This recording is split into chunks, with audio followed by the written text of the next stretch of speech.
Bonjour à tous. Donc, je suis Anne-Laure Maclot, la coordinatrice du projet Senior Active.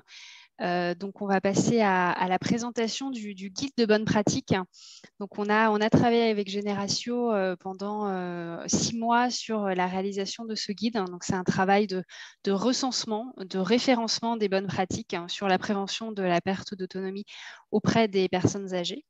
Ce recensement, il s'adresse à la fois aux partenaires du projet Senior Active, mais également aux professionnels et aux acteurs qui œuvrent dans tous les domaines en rapport avec les thématiques liées aux seniors. C'est un guide qui est le fruit d'un travail collaboratif entre tous. Et le guide comprend également une analyse des conditions de transférabilité dans les autres versants de la grande région de ces bonnes pratiques.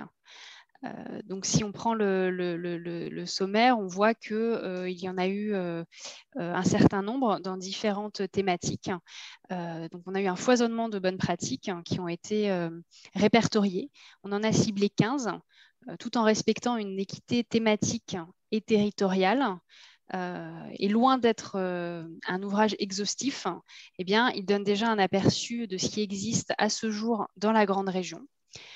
Si on prend la page suivante, on verra le découpage à la fois par thématique et à la fois après par zone géographique. Donc, comment l'utiliser? Eh bien, on peut choisir thématiquement les bonnes pratiques. Ce sont des thématiques qui proviennent de travaux réalisés par l'Organisation mondiale de la santé sur le vieillissement actif, qui sont repris au sein du réseau des villes amies des aînés.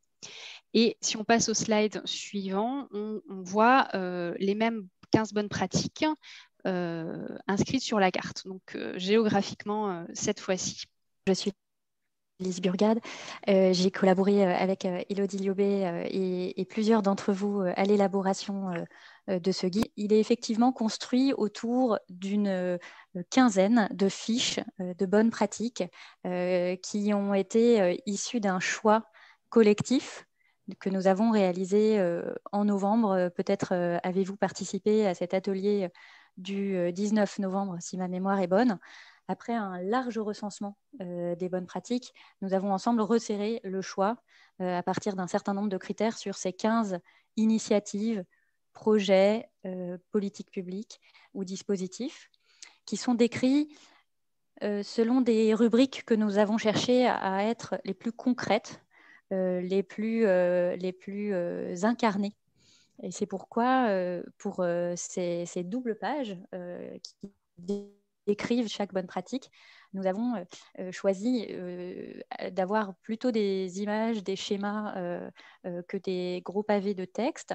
Et vous le voyez, nous avons choisi d'illustrer ces dispositifs et ces initiatives favorables au bien vieillir à travers la façon dont elles sont vécues par les usagers, par leurs bénéficiaires. C'est ce que nous appelons le parcours d'usage, Nutzungspfad, qui est décrit en illustration et qui permet de se mettre à la place d'un usager du service pour comprendre par quelles étapes il passe pour en bénéficier.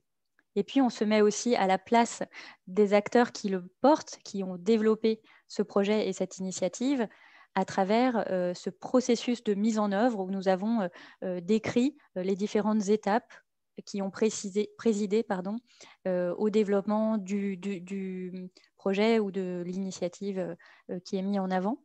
Donc, ces informations ont été recueillies au cours d'échanges avec les porteurs de ces projets qui nous ont partagé également le récit des obstacles qu'ils ont pu rencontrer, des difficultés qui ont pu se poser d'ordre technique, d'ordre politique, d'ordre organisationnel. Et en face de ces obstacles, de ces difficultés, on a cherché à résumer de quelle façon les porteurs de ces projets, de ces initiatives avaient pu les dépasser. Ça nous permet, là encore, d'être dans une logique de transmission entre porteurs de projets, entre acteurs des politiques gérontologiques, de transmission de conseils, de retour d'expérience pour que ces fiches de bonnes pratiques vous aident le plus possible à vous projeter dans la mise en œuvre sur votre territoire d'une initiative comparable si vous trouviez ces bonnes pratiques inspirantes, si elles vous semblaient répondre à des besoins sur votre territoire. Donc les obstacles surmontés, les prérequis à réunir, les conditions à réunir pour pouvoir lancer une telle initiative, les facteurs de réussite qui sont des bonus, des éléments facilitateurs pour développer de telles initiatives. Et puis, nous avons également estimé, avec l'aide des porteurs de ces projets, les moyens et les ressources qui ont été engagés pour mettre en place initialement cette bonne pratique. Les acteurs impliqués sont listés puisqu'il s'agit quasi dans tous les cas de projets multi-acteurs, et c'est bien naturel dans le cas des politiques en faveur des seniors qui impliquent des acteurs du soin, des acteurs des politiques d'aménagement du territoire, de retraite, etc. Et puis, vous aurez sur chacune de ces fiches également un lien pour aller chercher plus d'informations